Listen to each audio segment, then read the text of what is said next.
say the That's correct. Okay. I've been like struggling all week.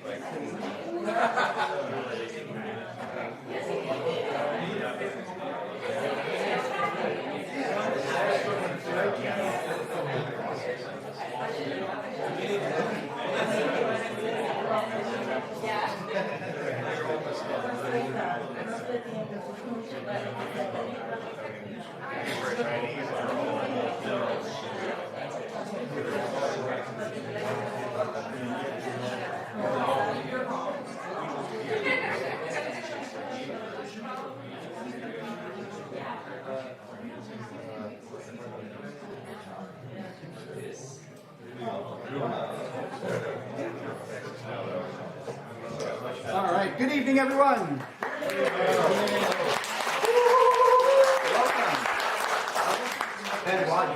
I know. My name is Charles Glazer. Welcome. This is my living room. It is. I know. I actually live here. Welcome. I am the Assistant Technical Director of the Timucua Arts Foundation. We are a nonprofit whose goal is to bring arts into the community, and tonight that includes all of you. So welcome. Thank you for coming. Can I get a show of hands who's here for the first time? Okay, pretty good, pretty good. So I will go over a few house rules just to start. Please take out your cell phones and silence them so as not to distract the performers. You're welcome to take pictures or video. This will be live streamed. You can find the video online on our YouTube channel, Timucua YouTube channel, afterwards. It'll be up tomorrow. You are welcome to take pictures and video, but no flash. Turn your flash off if you want to take pictures. That will also keep from distracting our performers. Bathrooms are located in the back left of the theater. There's one on every floor, so if one is occupied, just go up or down a floor and find one. In the unlikely event of an emergency, exits are located through the curtains, straight out the way you came in, and there's also an emergency exit at the back right side of the theater. You'll notice the stained glass window in the door. Hold on to your glass that you got. If you got anything from the bar, hold on to your metal tumbler until the end of the night. Then bring it back to the bar so that I don't have to go hunting them down, so I can get them cleaned for the next event, which, for once, is like not tomorrow. We're actually off for the next month or so. This is our last event for a little while. Our next event will be Mudita. They're playing on the 25th of July. So have a nice July, 4th of July, Labor Day, Memorial Day. All of the ones that are coming up. We feature a different visual artist every month. This month is Livia Lacrone. All of the lit pieces you see around me are hers. We'll have a different artist for the month of August. All of these are available for sale, except for that one. That one sold earlier this week. There's a price list on the large table on the left in the lobby. Bathrooms, cell phones, my glasses. I think that's everything. What am I? You're good. I'm good. Cool. All right.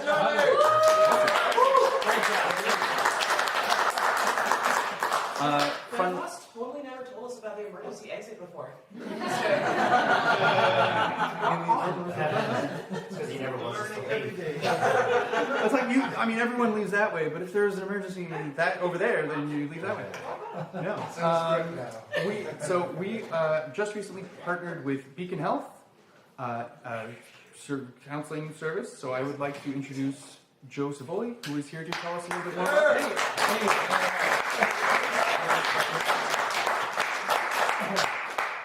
I'll try to project. I'm used to having a microphone. This is awesome. I didn't see this back here, by the way, when I stepped in until I turned around. That is amazing. And you can sit on all the floors. Yes. Am I correct? Yes. That's incredible. So I'm Joe Savoli. I'm the founder and executive director of Beacon Health. We're a local nonprofit mental health clinic here in Central Florida. And we have partnered recently with Timucua. I can't wait to see this. This is my first time here, so I just can't wait. We help folks who have PTSD, trauma, anxiety, depression, and all of the things in between. We do garden variety counseling, like therapeutic stuff. We also have peer support services, which is what we call, I'm a certified recovery peer specialist, so I see people through lived experience with PTSD, trauma, and anxiety. We have support groups that we run, and all of the things. So, if you're interested, if you either want to get services or if you want to donate, if you ever want to, we've got cards out in the lobby there and a little pamphlet sheet of kind of the services that we provide. And we happen to have next Saturday our main fundraiser of the year at the Citrus Club. It's called Speak with Pride, which I think is going to end up being very similar to what you guys are doing here. We have people come up and tell stories of moments when they've struggled and they've overcome, and then we receive them with love and support. And of course, we pepper some with some folks that we know are going to speak, so that people are encouraged to do it. And it sounds kind of like what you guys are doing here, where we speak a little bit and then people get up and read their poems. So you might be used to the format. In any case, if you have any questions, again, you can come find me. I'm going to stay for the performance, and there's information out in the patio too, or in the lobby, excuse me. Thanks.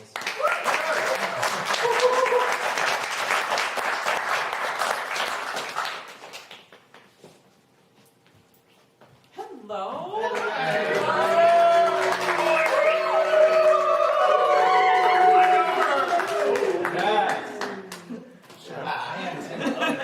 You guys are so sweet.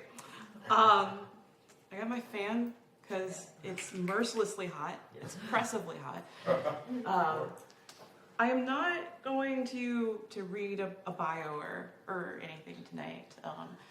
First of all, welcome to all of our newcomers to Authentic Selves and to the last show of the season. And I really couldn't think of a better way to end this season and just over 4 years of doing this. This is our 5th year of Authentic Selves.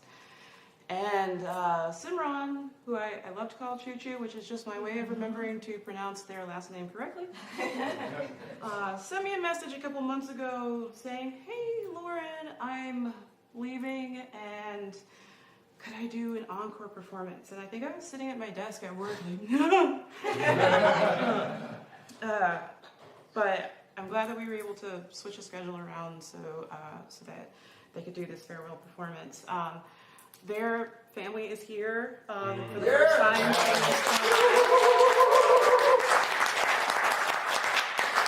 And from all of the regular participants and attendees, thank you. We love this person. And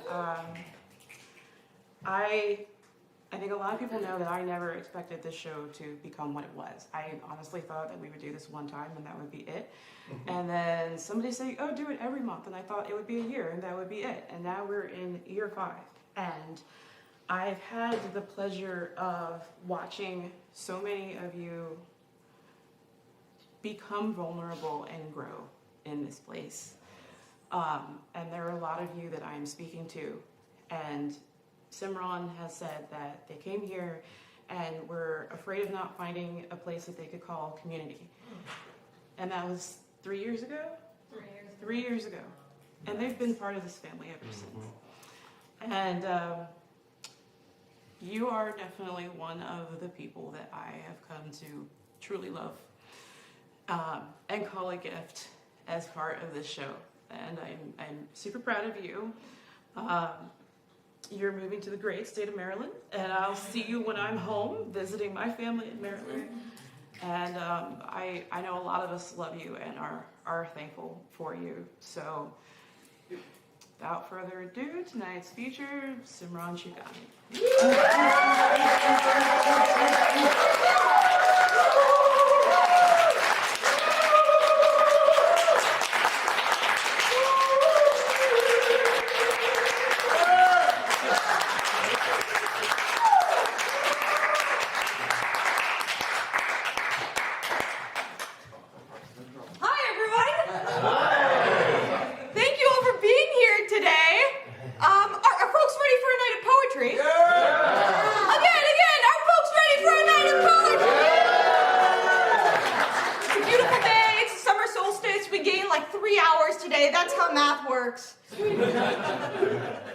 I want to start by saying thank you to Lauren.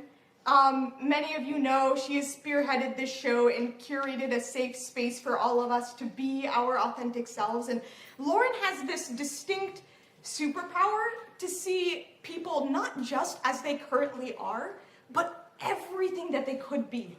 And she supports you at every step of the way to achieving your dreams. Lauren, thank you.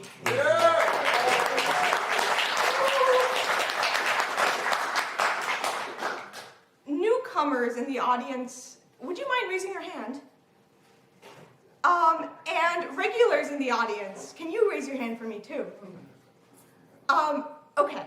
Can you all entertain me for a quick second? And I'm gonna do this too. Let's spend the next minute, regulars meet a newcomer, newcomer meet a regular. I'm gonna do the same thing. Let's spend 1 minute, talk to each other, tell each other your names, and then also what brought you here or what keeps you coming back. Okay, 1 minute.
All right, folks, can we bring it back?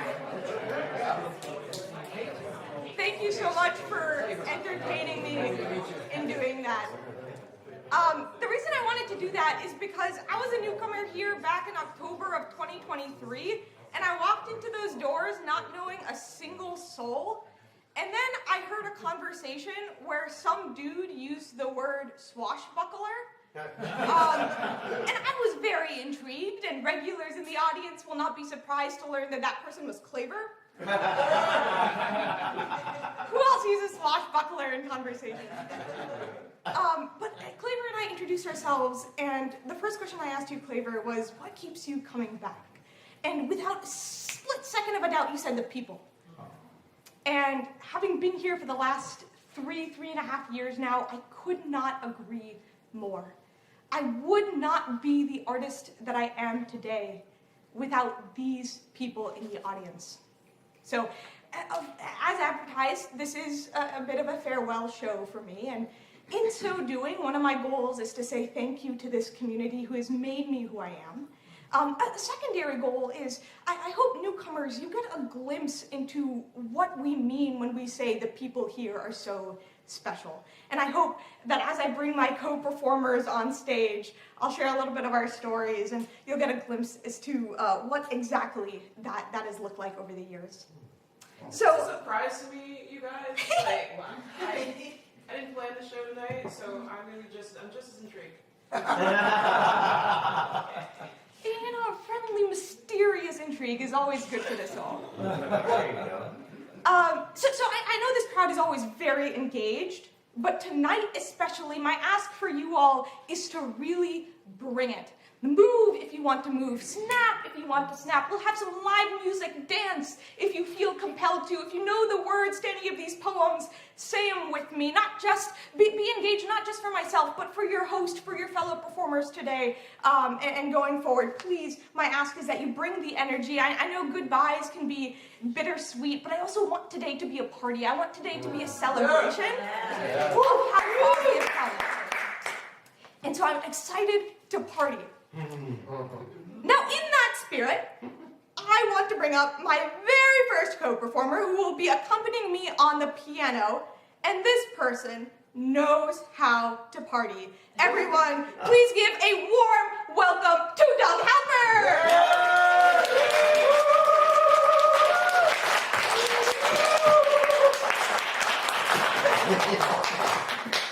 Now, I want to say a few words about Doug.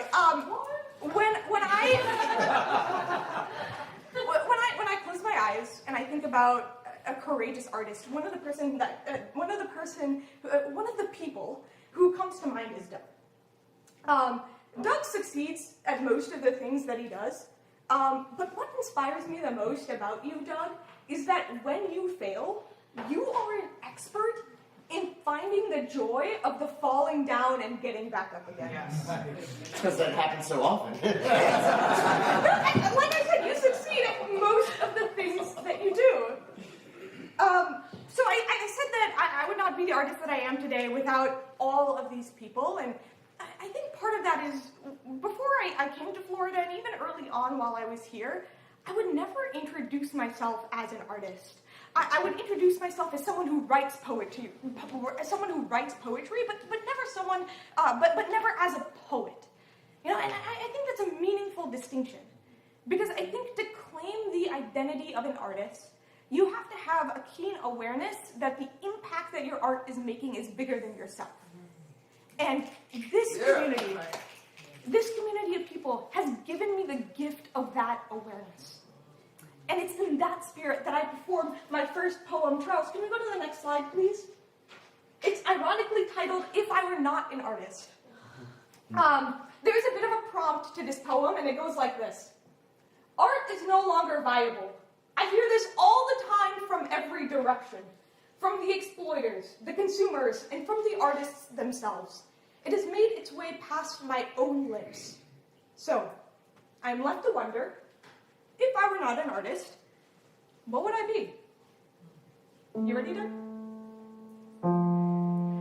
If I were not an artist, perhaps I would be an observer. I would be an observer of the stars, of the salmon swimming upstream, the fog between two people's lips in the frosty winter air.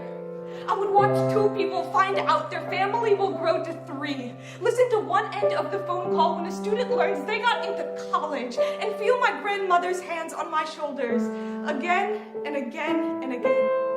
Perhaps I would get really good at looking through telescopes, at seeing the world through different lenses, at meeting the eyes of the driver behind me in the rearview mirror, just so that I could see a different perspective. If I were not an artist, perhaps I would be an archaeologist. I would dig and press until I found something that resembled diamond, or forgiveness, or a grief-ridden hug. I would broaden my understanding of the world until all roads led to the same home. I would don an Indiana Jones hat and temple run my way across jungles. I would make friends with the monkeys and the lizards and the cacti that live through rain. If I were not an artist, perhaps I would be a dream catcher. I would receive everyone's dreams like Santa Claus, and if they were nice, I would make their dreams come true, or at the very least, make them believe in their dreams. I would take dreams sketched on paper and make them 3D. I'd crayon color into those dressed in black and white. I would make spider webs that would remind people that getting stuck, or getting stuck within your dreams, is part of the circle of life. I would connect people to the versions of themselves they dream about, and make sure that God and Adam actually tightly hold hands in a new version of Michelangelo's creation of Adam, as if to say, I would not bestow upon you this responsibility unless I knew you could do it. If I were not an artist, perhaps I would spend my days looking out of a window in my 50-story office. I would listen to Louis Armstrong and stare at the clouds drifting outside of my window until every cloud was a guitar, Japan, a kiss on the cheek, or anything else that resembled my daydream. I would spend billable time writing thank you cards, inserting inside jokes into reports, and finding other ways to tell people that I love and appreciate them. I would type on my laptop in a way that mimics playing the piano, but I would not actually tickle the keys because, well, that would make me an artist. And art is not viable. If I were not an artist, perhaps I would be seen as an ogre with a closed-off heart that lived under a bridge but made hundreds of thousands of origami cranes when the local river was polluted, just so that the townspeople still still had a spectacle to admire. I would fall in love with a fellow ogre, and we would decorate our thatched cabin with strings of origami cranes who would be our pets. I would propose to her by teaching our cranes to spell out, "Will you marry me?" If I were not an artist, perhaps I would smush my face into wet cement so that someone, somewhere, can find a record of me when I am no longer alive. I would wear a ski mask, purchase all the cans of spray paint in my vicinity, and write, "I was here," on every bridge, bathroom stall, light post, and brick wall that I could find. And if that makes me more criminal than artist, then so be it. If that makes my impact more viable. If I were not an artist, I would break all the rules and commit all the faux pas if it meant I could create a reverberation of the time I spent on this earth, the living I did in this life. I would make the impermanence of a lifetime my bitch and find ways to echo anyway. Which is to say, too bad, art viability deniers. All of this is art. I am an artist. It runs through my veins. And when I am on life support, I will ask the kind nurses to fill my oxygen tank with art so that with my last breaths, I can say, everybody say it with me, I was here. I was here. I was here. Charles, next slide, please.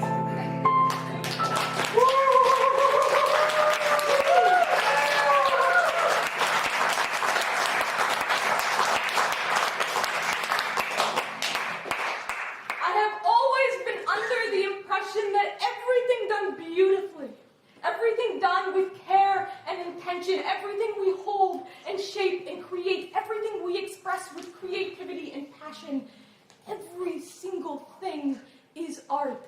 Everyone is an artist.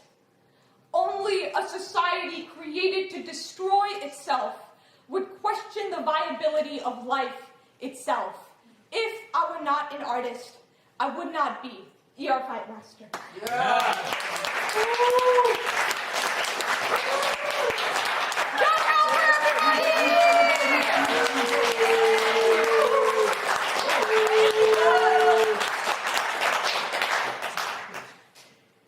You know, if you were to ask 12-year-old Simran what a poetry reading would look like, they would probably give you an image that is very different than this one. 12-year-old Simran would probably say a poetry reading would be someone sitting on a stool, probably wearing all black, maybe a beret, reading off of a book in a monotone voice, probably about something pretty sad. And don't get me wrong, poetry readings can be like that. But I think the magic of this space to me is that it proved to me time and again that poetry readings can also be so much more than that. It's proven to me that this space has proven to me that it's not just about what you say, but how you say it. That it's not how you say it that can really help the power of your words reverberate across these walls and echo for many years to come. And so I want to introduce my next piece kind of in that spirit. I think the magic of being here and being in the audience is like you get to hear so many different types of poetry. You get to hear people at so many different times in their lives and so many different points in their own journeys. And one of the things that I've really loved and learned from a lot of people here is the whimsy of poetry. My next co-performer, I actually met her here, I believe, and she read a poem titled "The History of Foul Words." And the person I was sitting next to at that time, when she ended that poem, we looked at each other, and at the same time, we were like, that's it. That's the whimsy we want to imbue in our poetry. Charles, next slide, please. So since I met this person, I have been meeting with her and another friend, Teresa Bruce, every Wednesday night for 2 years. And we've edited our poetry together, we've shared about our lives together, we've supported each other, and this is a lifelong friend that I'm so honored to introduce to you all. Some of you already know her. Please give a warm welcome to Nilda Diepa.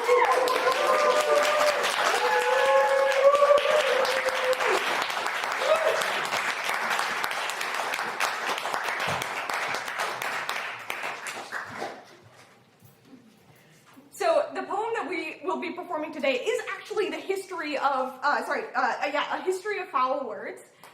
It is Nilda's poem, and I've written a few stanzas of my own to kind of act in conversation to her original words. Charles, next slide, please.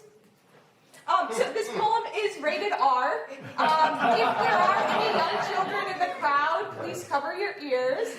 I'm sorry, family. Are you ready, Nilda? Yep. All right. A history of foul words. My father once told me when I was 3, I said a bad word in Spanish, which could have been something like shit or hell. He smacked me and I fell on my... Ow! That really hurt! I wish I had the words to tell you exactly how much that hurt. The precise language that could cut you and me both wide open until we threw away all the stuffing under our skin and there was nothing but an honest to goodness set of words that made this hurt go from hurt to honest to goodness the way we used to be. Something like, you mother... I never said another bad word until I was 12. Hiding under the lime tree with my favorite cousin, pendejo. I said about someone else. You see, my language, even then, was never a weapon against someone else.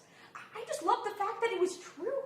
And this person was as disrespectful, as scathing, as a naked, black pink hole full of shit. 5 more years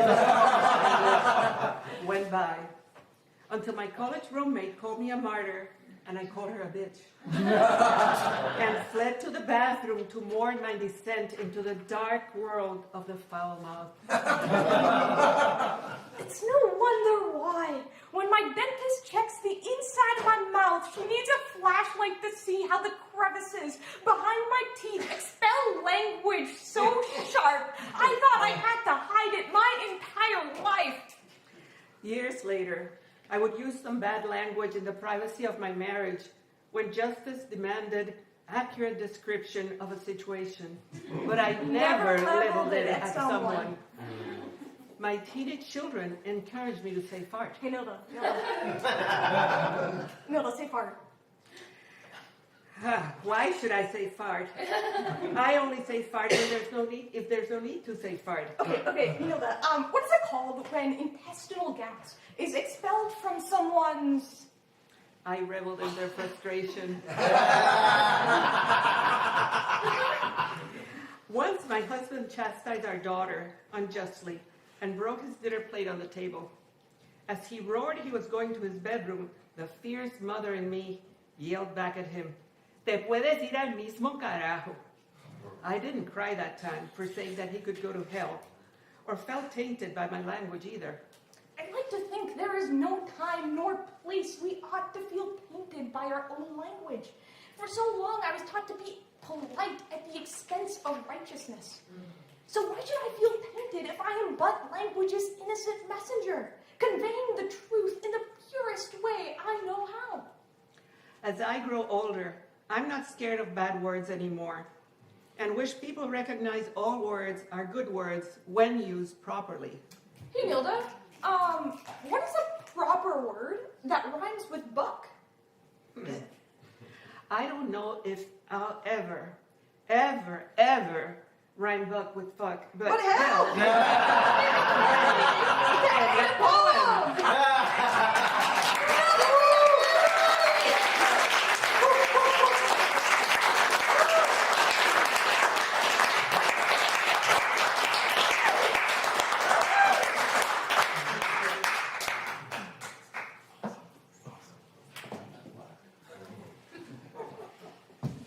Y'all, it is June.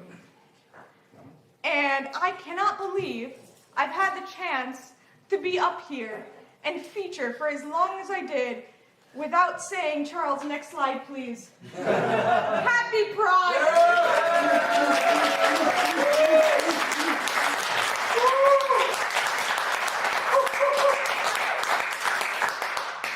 Now, June in Orlando. It's a very hot and steamy time. And Pride Month, is traditionally a very hot and steamy time. Except in the pool. Except in the pool. Good point. But because we do not have a pool here, I think we're gonna have to find another way to cool down.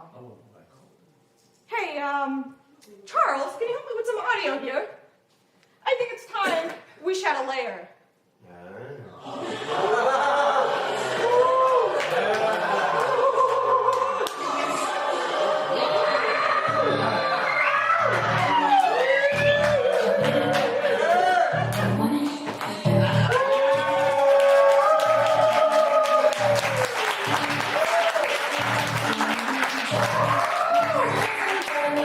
Thank you.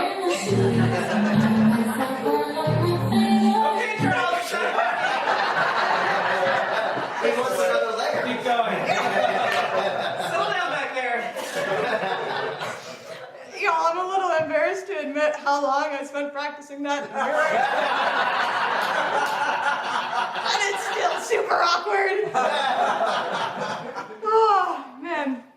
One of my favorite parts about living here has been getting to know the queer Floridian community. Some of the most badass people that I have ever met.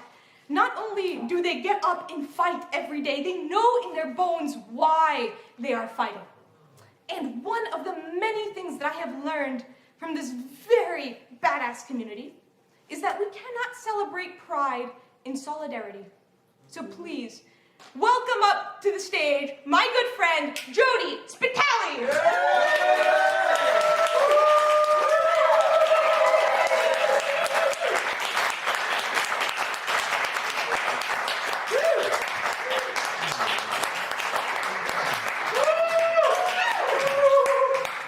Also, I'm realizing I said we cannot celebrate Pride in solidarity. Please, let's have solidarity with each other. We just can't celebrate Pride alone. And that's why we have Jody, to party together. Well, okay, so I do have a quick story that I would like to share about Jody. So Jody and I met at the center 3 years ago, and we got to talking, and it turned out we had a lot in common. We both love endurance sports, we both love art, and so for about a year and a half, we met up every single Saturday, Jody on the bike, and then I would run. And we would just talk about our lives, and we would talk about art, and we would talk about how poetry has been such an incredible tool to help us explore and reclaim the power in ourselves, in our bodies, and our identities. And it's been such a gift to have spent so much time with you, Jody, and to learn so much about your life and how amazing of a person you are.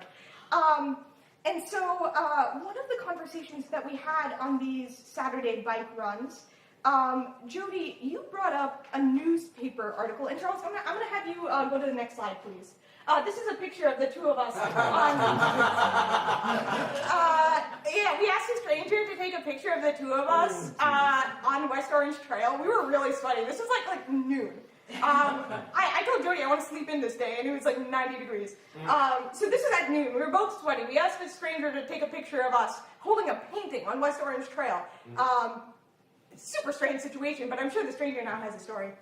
But one of our conversations, Jody, is you brought up a newspaper article, and I'm going to have you read that article. Okay. This is out of Surat, India, and it starts, Narmada River Valley authorities report another body found.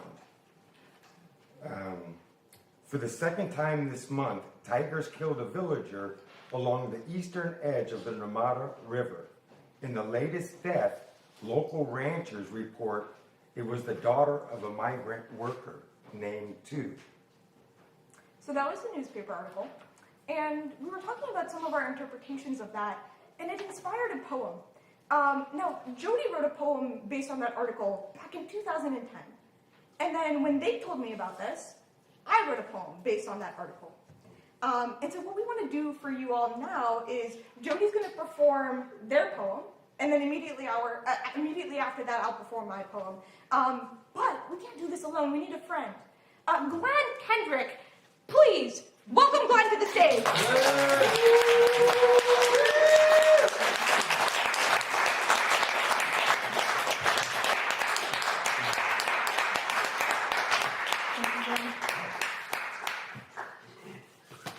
Glenn is going to be accompanying us on the strings today.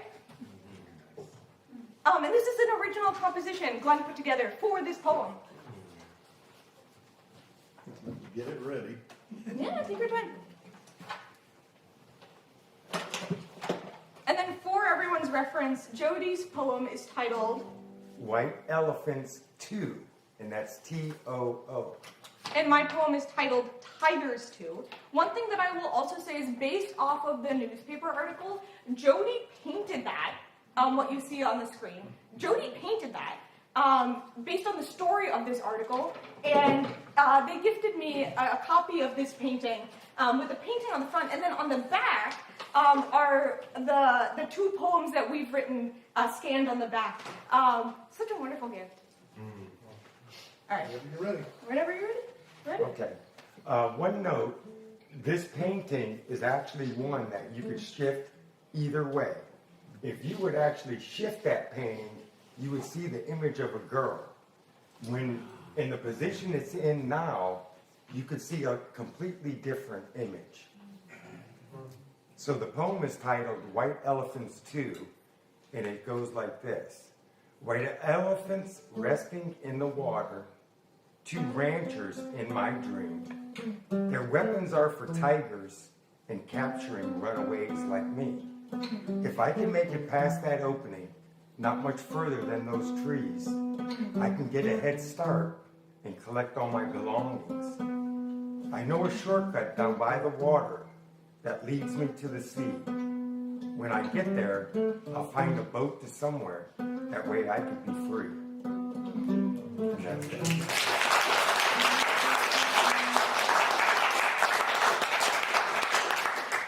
And this is Tigers 2. In 80 years, there will be a story my grandkids will tell about their grandparent, and there will be two versions to this story. Let me explain. At the dotted line between India and Pakistan, there was a war that spoke in puddles of red that reflected an image of a girl. You see, in the middle of war lived a girl who saw her reflection the clearest after curfew. The guards at the refugee camp warned her of what happens to girls after curfew, but she wasn't afraid because she knew that that didn't apply to her. It wasn't that she wasn't afraid of death. She was. She was just more afraid of waking up to another day of drawing blackened curtains that descend from cumulonimbus war clouds, so she planned her escape. 2 miles south of the camp was a canal. The canal could be a way out. The girl had never been to the canal. In fact, most people at the camp never ventured to dare in that direction. There were stories about this canal. And in these stories, the canal was a death wish. In these stories, the canal was surrounded by dangerous, blood-sucking tigers that would spit you out before you even thought in freedom. But when the girl's world vibrated under 3 a.m. earthquakes, 4 a.m. constellations drew her a map to the canal.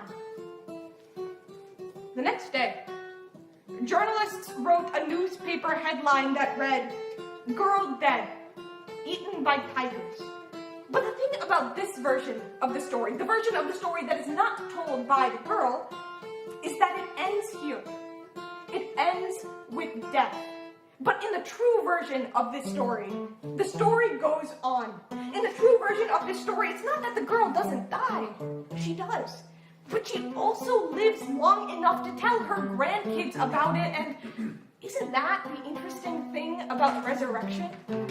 That resurrection isn't about evading death, but about dying and holding enough power in your palms to live again. about claiming enough agency in your story to make sure the version of it that is the truth lives on in your grandkids? So, I want to tell you a version of this story that includes the full truth. You see, I lived on dotted lines and saw a reflection of a girl that wasn't me in puddles of red.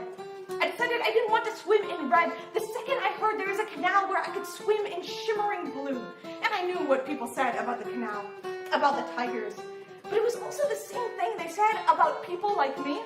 And it was interesting how you could find and replace words in their stories and see that the word queer was replaced with dangerous, the word trans with death, and I thought, how can I wake up and live when they've already dug me a grave? So I went to the canal. I smiled when I saw the tigers, and I lived again.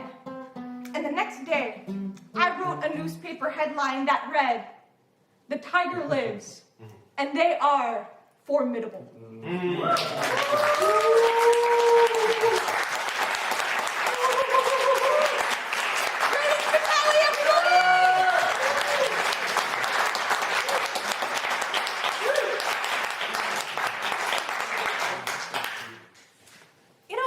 Revisiting that poem as I was practicing for this show, I went back and I saw the written version of that poem, and I was like, what was I thinking with these line breaks? Well, this alliteration made no sense. And it's fun to see that, artistic and craft growth in yourself, but I think the thing that stays static every single time I revisit this poem is I'm proud of my younger self with Jodi's help. I'm proud of that version of myself for being so courageous about penning this story about my identity and talking about it. And those of you who are pretty familiar with my poetry, you know that I talk a lot about identity. I talk a lot about connecting to my cultural heritage. I talk a lot about how I can honor my ancestors in this lifetime. And these are pretty vulnerable topics. They're hard to share about, hard to write about sometimes. And at the same time, the other end of that coin is, you write poetry and you want to share it with people. There are some poems you write, you finish, and you're like, I need people to see this. And I think that's why spaces like this are so important. Because when I was searching up open mics in Orlando, not knowing that this existed beforehand, when I was searching up open mics, I saw open mics happening on a random Tuesday at a random bar at 11 p.m., or a random, another bar in Kissimmee at 9 p.m. on a Thursday night. And I felt scared because I didn't know how it would be received if I went to a random bar on a weeknight, very late at night, and I was talking about how gay I am.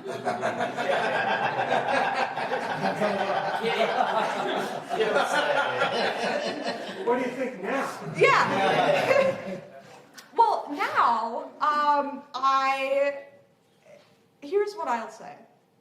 I'm very grateful that this space exists, and I can talk about how gay I am here.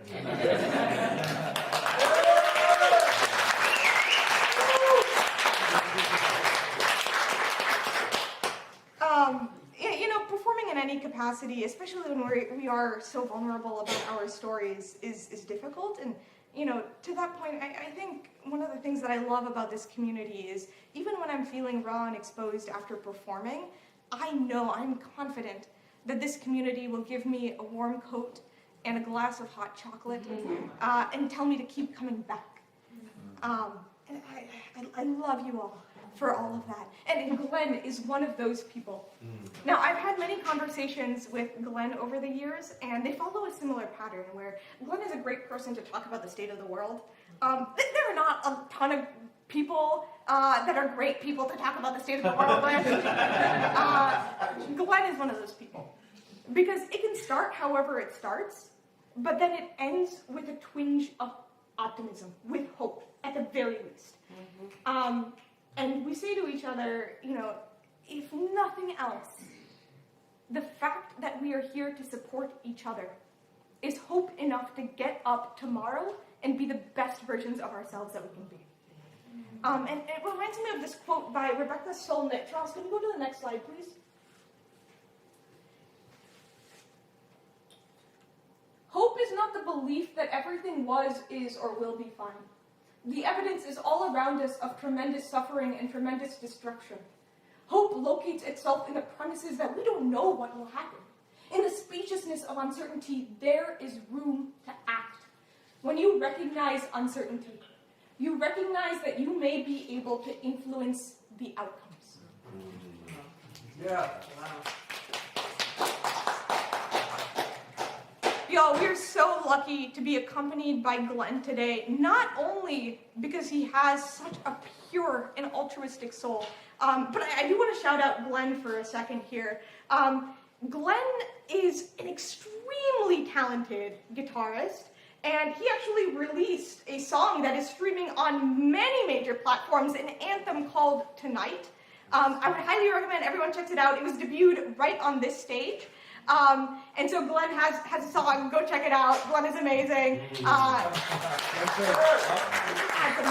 called Tonight and Anthem. Tonight and Anthem. Yeah. Search Tonight and Anthem. All right, Glenn, you ready? Yep. This is titled Hope is a Verb. Charles, next slide, please. Hope is a verb. When my family first moved to Florida 4 years ago, for 15 minutes every night, my immigrant father would put his phone down, sit in our neighborhood park with his homemade pistachio ice cream, because the store-bought one was never good enough, and he would watch the daily Disney fireworks break open the dark sky. And on the nights he could not see the fireworks, he would simply sit outside and hear them crackle. And he would appreciate that someone was still making light, even if he could not see it. When I asked him why he did this, he said, Simran, I want to be honest with you. I don't want to move anymore. I want Orlando to be the last place in my life I call home. Now, my immigrant father, who transplanted our family from India to Raleigh to Pittsburgh to Minneapolis, looked at the fireworks every night and wished upon each crackle like a shooting star. He saw the potential in every burst of color, so much so, he made a decision to invest the rest of his life in this city. I think every time an immigrant decides to stay, it feels like a firework explodes and leaves one star, one North Star named hope, that provides just enough light for the children of immigrants to have a little more belief that maybe this time this country won't betray their family again. I want to be honest with you all. Hope has been difficult to find lately. Instead, the elephant in the room found a comfortable place to sit on my chest, and I'm constantly holding my breath even under all my weighted blankets of privilege. And look, I know the job of a poet is to hope, is to shine a special flashlight in between headlines of grief and brutality and terror, and impossibly naively still see hope written in invisible ink. I know my job is to pen any evidence of a crackle in an otherwise still black night. But hope has been the hardest to see when it is most needed. And if there's anything that I have learned as part of this job, it's that especially when hope is most needed, it is not merely something we look for, not just a feeling we feel, but hope is our actions. It is our conscious decisions. A crackle is the result of enough intentional friction that steel produces sparks. So it's no wonder why every time my heart breaks these days, I feel a fire in my stomach. And the only way I know how to heal from heartbreak is to share that warmth with others. So, I want to share with you all a few moments where I felt that fire. It's when I see the people of Minneapolis turn grocery stores into mutual aid hubs. It's when 300 Orlando volunteers gather for an ice watch training on a Thursday night. It's when college students take it upon themselves to organize. It is when we, the people, take back our power. My people, what is more holy than that? Because that is how we make invisible ink visible. That is how we crackle in the night. That is how we use hope as a verb. I want to be honest with you all. It's feels like we are between a rock and a hard place right now, and my greatest wish is that we do the hard thing anyway. Create enough friction between the rocks to break open the night sky into billions of fireworks.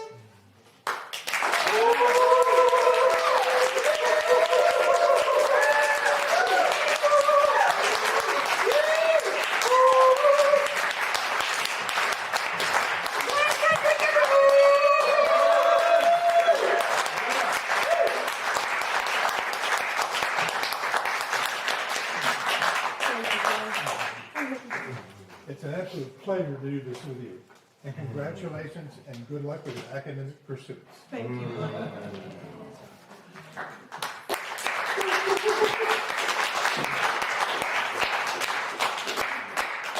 Y'all, I'm so lucky. I'm so lucky to have this community of people. You know, I've lived in Florida for the last 3.5 years, and one of the things that I think is perhaps underrated, people don't talk about it enough, is how beautiful and vast and green the land is here. And I cannot tell you, and I know this is going to sound a little woo-woo, but stick with me. So I'm a big runner, and I love to go running in the mornings. And every single morning I go for a run, I talk to the trees, and I talk to the sky, and I talk to the rocks, and I talk to the birds and the squirrels. And I cannot express to you how healing that has been, and I cannot express how mutual and dynamic and real and genuine that relationship with nature has felt. And it's not just the peaceful moments, even in the storms, the torrential downpours, hurricane season. I feel like I've learned a little bit about the language of storms. And I want to share that with you all in this next poem. Charles, can you go to the next slide, please? So I've gotten to do a lot of cool things while I've been here, and one of the coolest is I got to publish a book.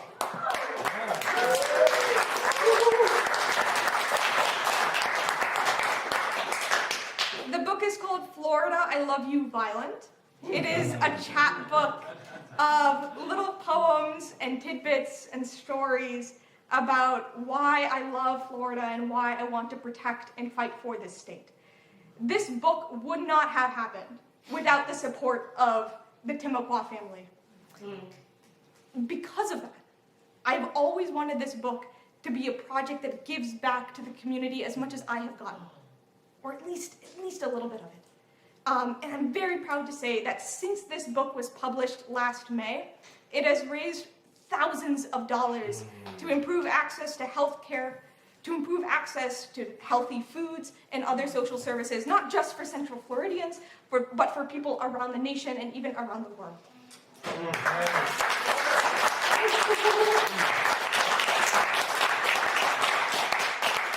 100% of the royalties that I've received from this book have directly been donated to local organizations. There are copies of my book. If you do not have a copy of my book, there are copies out in the lobby. They're $10 a piece. Every single dollar I get, every single cent I get from anything that we sell today is going directly to the Umbrella Brigade, an organization that serves Central Floridians, helps deliver groceries, helps individuals get access to cleaning supplies, to food supplies. So that's where today's royalties are going. For those tuning in virtually, you can buy it online at battlecatpress.com. It's also available as an ebook. All right. This poem is titled Florida Eye, a letter to the state of Florida from the perspective of a hurricane. Oh, Florida. Nothing beats reaching your border to the large sign that reads, "Welcome to Florida, the Sunshine State." Not a lot of people notice the sage advice of the Florida DMV sign right afterward that reads, "Arrive alive." But I intend to. You know, a lot of people think I come from the water, but the truth is I woke up long before the sun and do my best work in alliance with the moon. It's humbling, really. The sweet sensation to become from nothing and still know that feeling. And to let myself fall from heights you can't even see from the ground. In the purest form of repetition, I cycle between nothing and danger until I'm blue in the face, an infinite curse for a finite body broken only by the threat of vulnerability. I'm a fraud, Florida, but so are you. You know, a lot of people think that my November purpose is to destroy you, demolish all you have come to be known for by people who don't know you, but that's not why. That's not why I breathe in burning skies, Florida. I want to build and rebuild with you, create harmonies that propel my chariot, and if that takes destruction, so be it. If you were to unwrap me, predict me, change me, control me, choke me until you colonize my circling air, you would find a mother in my image with a bottle of wisdom that is anything but full. Maybe you would do that on purpose. And instead of screaming as you tear apart my bonds, you would sing me one last opera, all sung in a perfect pitch, a perfect crime for a perfect match. My heartbeat, you ask, is a story of change. Whether the weather be good, though, has always been written in your ink. Don't forget to cherish those words when the water starts to stain your skin. Create synonyms for the memories in case the heartbreak proves too much to bear, and repeat them over and over and over. Write them somewhere between nothing and danger. A lot of people say, Florida, that you're a sinking ship. And this hurts me because the ship is my home, but perhaps you are sinking. That is, because it's so tempting, Florida, to think that if I'm the one who sinks the ship, doesn't that make me the last to leave? And isn't that my beautiful responsibility? So watch me. Watch me take this swamp and spiral like a centrifuge until you see me with your naked eye. Watch me entangle myself with you until we sway sins together. Watch me devour your coastlines until I am catastrophically fueled. Look me in the eye, Florida, and see the peace in my rage. See the warmth in my wind. See the courage in my force. And tell me you love me, I dare you. No, Florida. There is sunshine in you, I know you know that, but the weather in you is so much more than that. Pay attention to how the water recedes, how the riptides call your name. Consider that a homecoming. Let me nurture you, Florida. Bathe you. Captivate you until we become colossal together. Let me not leave this earth until we are spellbound. Let me love you, Florida, until we can both arrive alive forever.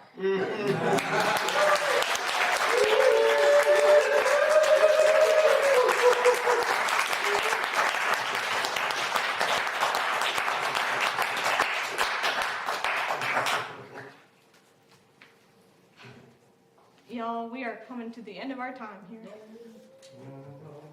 I got one more piece for you all, but a few words to say before that. I've had the privilege of knowing that I was going to leave for some time, and so I've had the privilege of time to try to come up with a very articulate way to say goodbye. And I still struggle with the words, and I think that's intentional. I don't think that this is a goodbye at all, because I think what has been so special to me about this place is that it will always be the place that I will look back on as my starting line.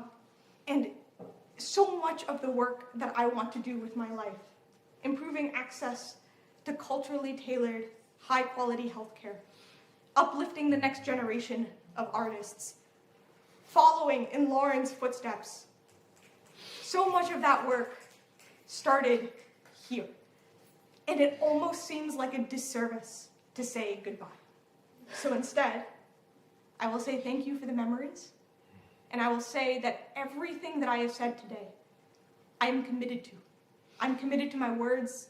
I'm committed to continuing to do the hard work and sharing my love and my language with anyone who I am privileged to have in the audience. So thank you.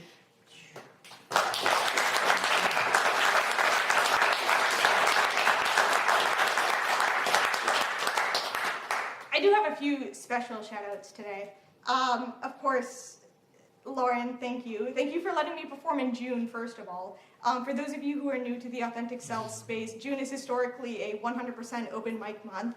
And when I messaged Lauren about this back in February, she was like, yeah, hell yeah, do a feature. So thank you, Lauren. But I think more than that, like I said earlier, Lauren is someone who sees you 5 years from now and will support you at every step of the way. Not only has she uplifted and encouraged me to keep coming back to this stage, but she has opened doors for me to perform at other stages. And I would not be the artist that I am. I would not be the person that I am today without you, Lauren. Thank you.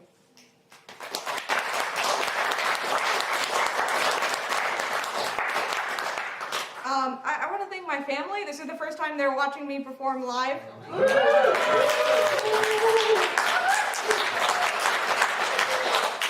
To clarify, mostly because I never let them. But this is a safe space now, so they're safe people. I've also got to live with them for the last 3.5 years, and it's been such a blessing and such a gift to have a roof over my head and home-cooked meals all the time. I want to thank my co-performers today, Doug, Nilda, Jody, Glenn. Thank you so much for your support, for volunteering your time, and for being here for today's performance on Father's Day. I know that it's not easy, so thank you.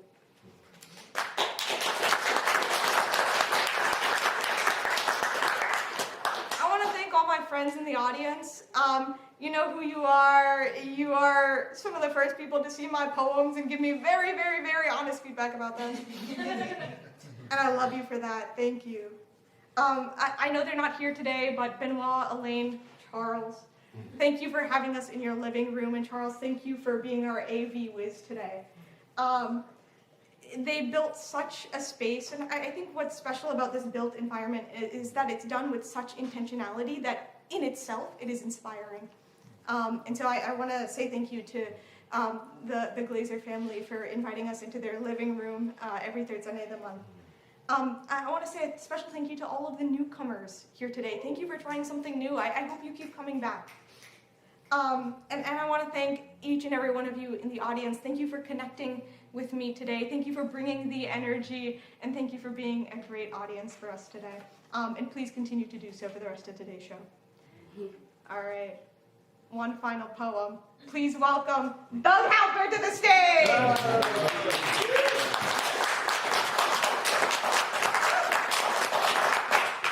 All right, Charles, can we go to the next slide, please? So this poem also has a little bit of a prompt. It goes like this. When I was 85, my doctor gave me 2 options. I could go back to the beginning of my life, start all over again, and become whoever I wanted, but I would not remember a thing. I would just get a second chance. Or I could pick a specific moment in time, go back to that moment with all the wisdom and perspective I have, but I wouldn't be able to change a thing about my future or what I had become. I could just relive every day to its fullest if I wanted to. The doctor says I got 2 choices and told me, gently, take a minute to decide. I'll be right back. And then left the room. So I just sat there, 85 years young, ass hanging out of a paper gown, incredulous that this doctor just prescribed me a vending machine question like I didn't just spend the best quarters of my life on a parking meter that expired while I tried to write myself a love poem. Seasons passed as I wrote myself pretty and tore up the drafts over and over again. An author friend once asked me, how great would it be if we could write a masterpiece in a single draft? I am grateful that I have evidence of love spread everywhere, because when the storm comes and shakes up my snow globe, I will revel in the magic of how the pieces of this draft fall from the sky like the first snowfall of the season. You may not even need to lower me into the ground to see snow angels. If you want to read my epitaph, just stick your tongue out during a blizzard, because all I've ever wanted to do is write a paper trail in eternity's language. So when you give me these two choices, and when I have no more quarters left in my pocket, I think you know which one I chose. It's my birthday today. I turned 85 years old today. I turned 85 years old today. Again. Doug Halper, everybody!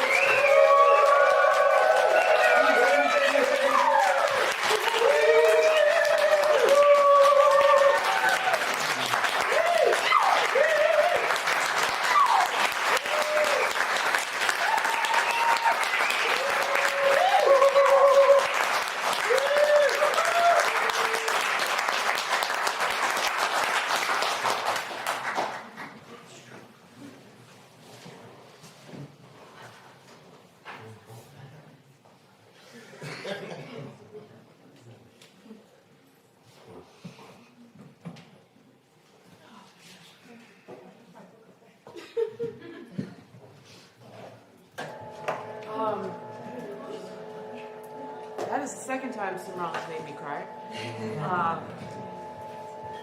I'm overwhelmed, you guys, like, that you all put this together. Where'd you come from? It's just in the camera's way. Snuck in behind me. I don't even know what to say. Like, I'm so beside myself. Like, just I don't cry like this either. But I'm gonna blame perimenopause. I was thinking that the first time that Nilda read that poem, my mom was here. And I was like, hey, let's, take the F-bombs down a notch.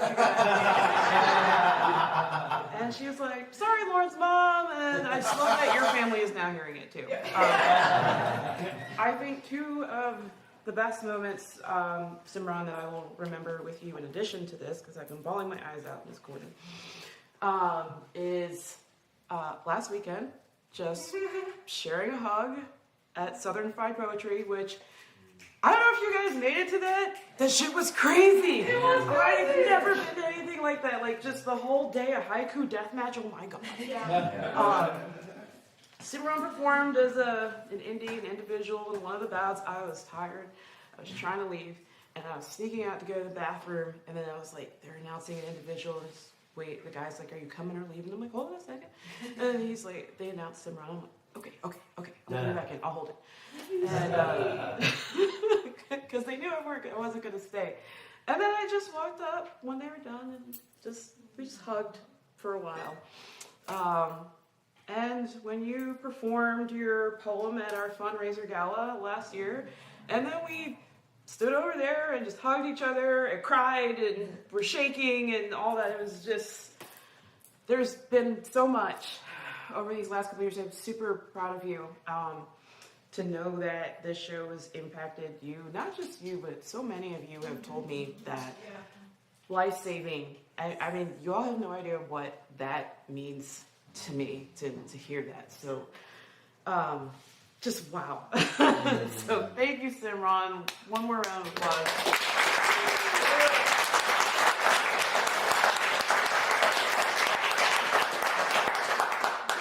I am making our entire board watch this later. Just saying. So, right before the show started, Simran said to me, Lauren, I just decided about 2 weeks ago that I was going to ask for forgiveness instead of permission. Because it's 8:45. We're going to try and get through as many people in this open mic as we can, okay? Y'all can do this with me, right? Okay. Benoit's not here. Yeah, well, yeah, but I'm tired.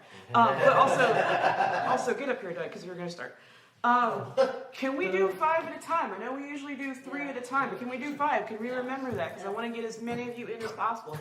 We have Lisa Hunter here taking photos, pictures with us, so when you line up, please line up behind the curtains so that you don't block her view. She's helping us make lovely new graphics for this show, helping us advertise. So please line up 5 at a time, starting from the curtain and going back. So Doug is going to go first, then Anne, Shantae, Kay, I can't count, 1, 2, 3, and Nessa. And if you have not seen me, if you signed up for the open mic and you have not seen me, please let me know that you're here. I think I got everybody for the most part, but please be sure. All right.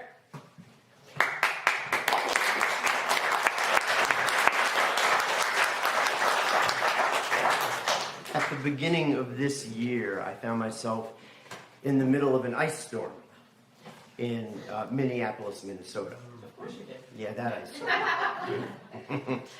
And my rental car just kind of drove itself over to one of the protests, which I absolutely wanted to be a part of.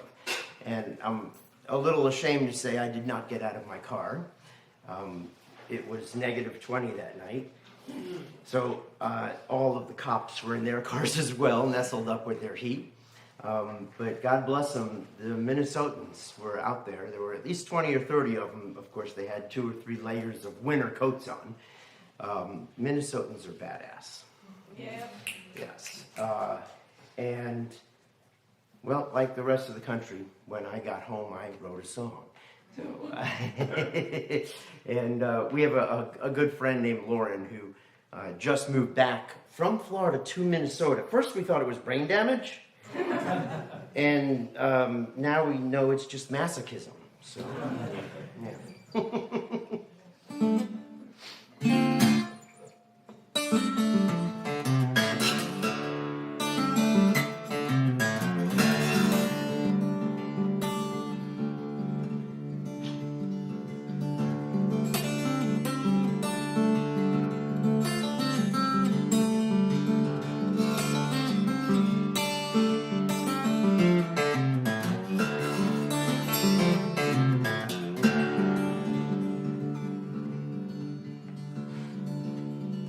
No longer teach our children Minnesota nice. Can't afford to love thy neighbor in the snow and ice. I'm not mad at you, but don't you see? Even Minnesota's gotten way too old for me.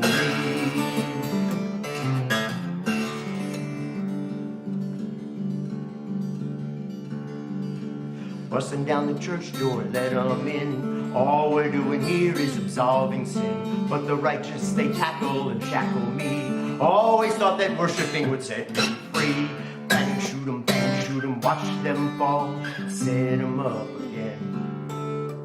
Bang, shoot 'em, that's my call. Serve, protect, defend.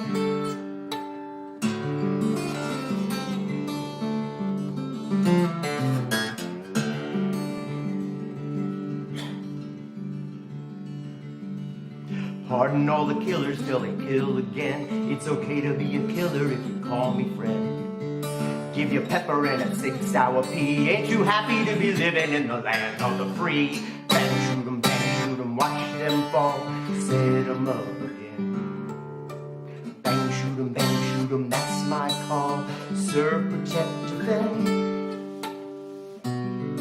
Just another self-defense wound. Only 2 more had to die. Anyone here know the words to Ohio, Kent State's lullaby? Streets are all empty in the midday sun. Better not tread if you having a gun. Mama's afraid to send her child to school. No matter, ain't no married for the golden rule. Bang, shoot 'em, watch them fall, set 'em up again. Bang, shoot 'em, that's my call. Serve, protect, defend.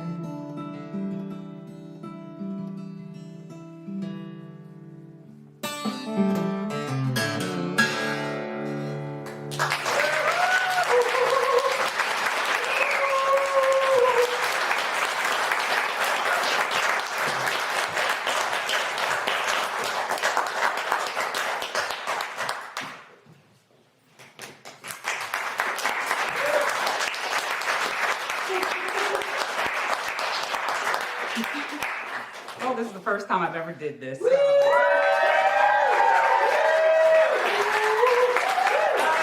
hope you can hear me in the back. I have 2 poems I wrote, but I did want to say that I really appreciated Cimarron's performance. That was the first time I've ever seen it and really encouraged me. I use poetry as a sort of therapy. It's like taking what's inside of me, feelings, whatever, and putting it on paper, and even if I don't ever read it again, I know it's out of me. So I picked 2 that weren't really as hurtful. Is that a good word? No, I don't think that's a good word. But anyway, pretty calm, okay? And I have 4 daughters who I love dearly, and I decided to write a mother's love letter to. All right, it's to my 4 dear girls, my precious ones. My heart walking the earth in 4 different bodies. This is for you.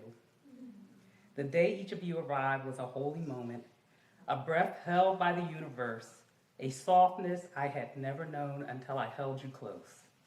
I walked carefully with you from the very beginning, protecting you before you were born, shielding you after you arrived, determined that nothing in this world would ever wound you the way life once wounded me. I promised you shoes that fit, clothes that kept you warm, bellies that never knew hunger, lights that never went dark, water that was always clean and steady. I promised you a life that did not resemble the one I survived. I chose a man for you, for your father, who was nothing like mine, a man who could be gentle, present, steady, and I tried to be the opposite of the mother I had known. I gave you attention, affirmation, warmth, and words that lifted you instead of breaking you. I told you every day how beautiful you were, your brown skin glowing, like the earth after rain, your hair a crown, whether straight, curly, or gloriously kinky. I told you how smart you were, how capable, how destined for greatness, because I wanted you to know from the beginning what I had to learn the hard way. You were the love of my life. Every moment caring for you was a blessing, a healing, a redemption. Whatever pain I carried from the years before you, you softened it, you brightened it, you made it worth surviving. So hear me now, my girls. You are important to me in ways words can barely hold. You are my joy, my pride, my answered prayer, and I hope with all that I am that we will always walk together in love, in truth, in closeness, in unbreakable bond we built from the moment I first knew you were coming. My 4 dear girls, you are my forever.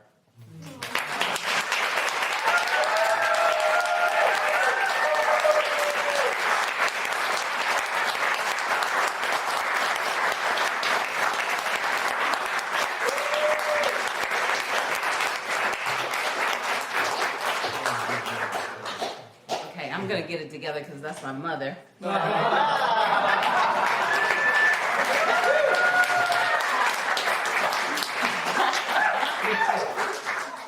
And that was amazing. Thank you, Mommy. So, this is where I get it from, right? I'm a woman of my own, but you know, the great genes are always passed on to us as well as the not so great genes, but I got all the great ones from mom, right? So I'm gonna read just one of my poems, and this poem is called Meow. Yeah. And I have a book that's coming out. It's actually a trilogy in August. So this is a little test me little piece of this to see, you know, if you like it, and I know you will. And so the book is called Whispers of My Soul. So I hope you like it. So let me put my glasses on so I can see. Meow. My cat didn't always speak this loudly. Back then, I really didn't know her language. I didn't know the language because I didn't know the difference. I didn't know the difference between a hunger cry and a warning growl. I was too young to understand her worth and too unprotected to know that she was a temple. But something ancient really awoke in me. Now my cat meows and I hear every single note. She meows when she's hungry, not for anybody else's hands, but for my own devotion. She wants warmth, oil, softness, the kind of touch that says, I am home to myself. She meows when she needs tending, and I wash her, I comb her, I make sure she's moisturized. I anoint her like the sacred creature she has always been. She meows when danger approaches, remembering cries of her ancestors whose black cats were violated on auction blocks. Yeah, they were priced, they were prodded, and also sold to the highest bidder. Mine is no man's merchandise. She's a celestial heirloom, a star-born inheritance, a lineage wrapped in midnight silk. My cat is black, just like me. And that is not a footnote, it's a constellation, it's a rebellion. It's a reminder that what was once exploited is now exalted. She purrs when she's pleased, and a low cosmic vibration that hums through my bones and reminds me that pleasure is a birthright. It is not a bargain. Thank you.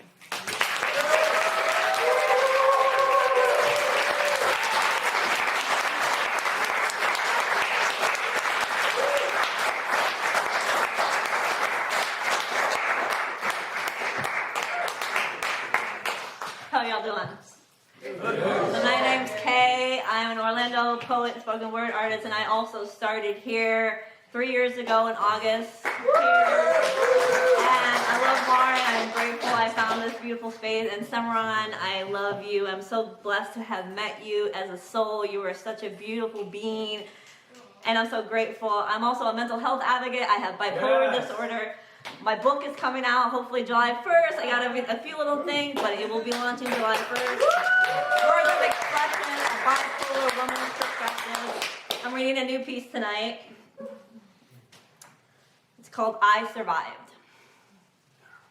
I survived a mind like mine, unalived myself twice, highs of mania, lows of depression. Alcohol flowed through my veins. Used sex to feel something because I was mostly numb. Used weed to try to breathe. A smile on my face because no one could see the demons that I was fighting internally in me. Meds used to manage the symptoms, but in reality, it just calmed down the screams in me. You're not enough. You're broken. Mental health isn't real. Just take your life. The pull and push of my own reality, it's fucking exhausting. But life doesn't stop. You have to keep going. Even on the days it's hard as fuck to do, find your why.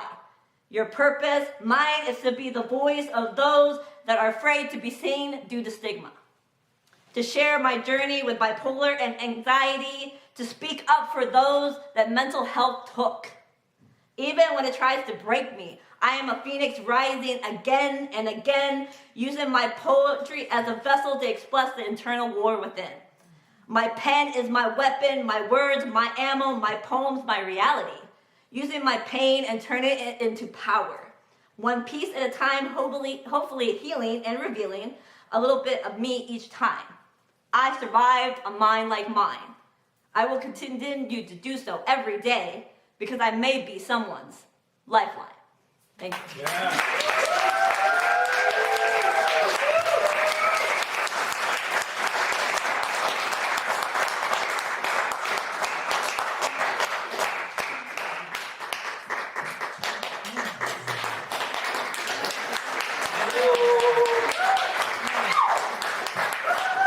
I also read here about 2 years ago. This place has made me feel like I am home, and these people are my family. You're making me cry. You guys have been there for me through some really rough times, so I feel very blessed to have you and call you family. So I just want to grab this real quick.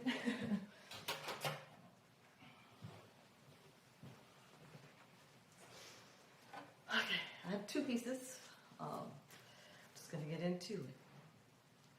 Viruses, meteors, and aliens, oh my! 47th really expects us to believe these bullshit-ass lies. Smoke and mirrors make you say, squirrel! And another distraction meant to steal your focus from the step right up, and check out the main attraction. Files full of evil acts and associations. It's just another brick in the wall that built this corrupt nation. Una plaza de mierda molded into a Mahone statue wrapped in gold like lipstick on pigs. How dare does a man sworn to serve its people only self-serve from the jump? If he voted for him, well, I don't give a fuck. Because with the quickness, you will be working for him like Samuel L. and Django. You will be his Stephen Theo Tomases. Like the rest of the lambeculos that follow, scraping for the scraps you should be so thankful for. So you better don't believe 47's lies. Got all these gullibles believing all these bullshit-ass lies. Got them running around screaming, viruses, meteors, and aliens, oh my! Poem.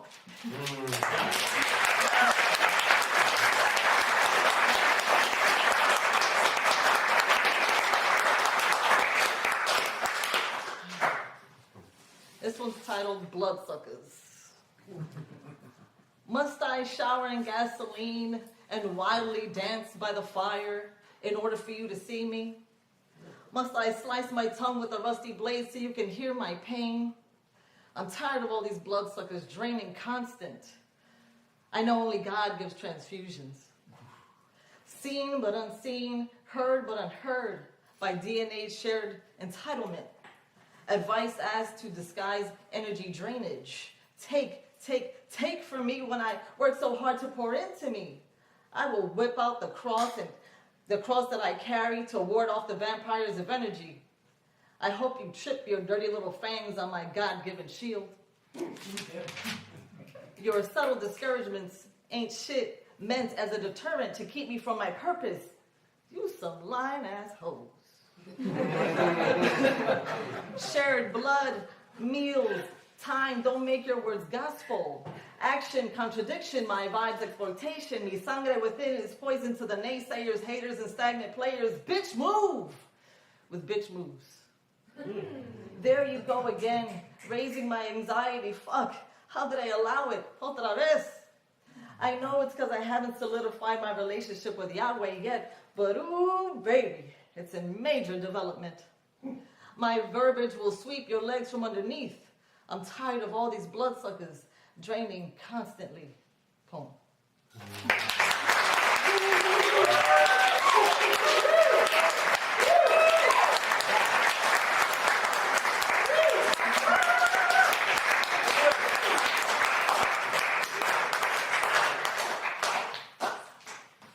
So I saw a couple of my favorite things up here in this last set. First of all, the Sand started reading, and I was like, I don't know if Shantae will be able to pull it together because I already knew what I had done as far as the order. And I was like, oh goodness, what We got it. I love a first timer. Y'all know I love a first timer on the stage for the reason that I can't believe you guys have been coming here so long. To see some of you grow when you first come up here, like, I've never done this before. Oh my gosh. And I'm watching some of you now. Like, I love watching you grow. I love watching you grow. It makes me so proud. That pride is genuine, by the way, that I say to all of you just watching how you come into your confidence on this stage. It's so beautiful. Charles, you've been in with me for the long haul, dude? He says this. Okay. He doesn't eerily talk to me like Benoit does, which I kind of appreciate. I gotta do my little spiel real quick. You know, guys, what do I say in February? You guys remember what I say in February? Happy Valentine's Day. What do I normally say in February? It's one of the favorite things that I've said that you like. It's your favorite thing I've said. I say I'm black every month. Yeah. And you're gay every month. And together we make a great team. And it's mental health awareness every month. Yeah. Okay. Yeah. And it's suicide prevention every month. It is everything every fucking month, right? Okay? Take care of each other and celebrate each other all the time. Happy Pride, by the way. But, yeah. Every month, you guys. Remember that. Every month. Okay. Next 5. We're going to do this tonight. And I forgot to give my whole stay in the square spiel. But you guys got it. You know, just where you can't see everybody. Just stand there. Jason, Christian, Alan, Darius, and Dave. Yeah.